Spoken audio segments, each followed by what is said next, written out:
Che, compañera, ¿quieren saber el significado de lo que dije? Quédense y aprenda con Rimari en CIAPEDES. Bienvenidos. Chehi, chehi. Chehi.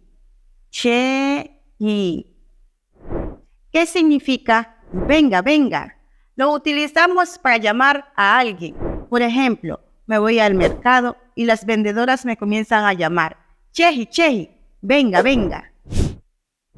También tenemos a ina sanga odai.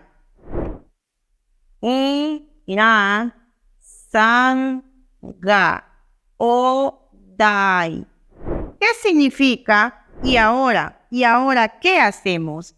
Lo usamos para expresar una situación que no se termina.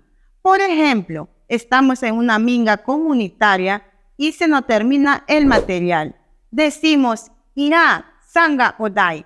¿Y ahora qué hacemos? ¿Le gustó lo que aprendió en Rimari? Si es así, síganos en nuestras redes sociales, dale me gusta, comparte con más amigos para que aprendan el idioma CIAPD.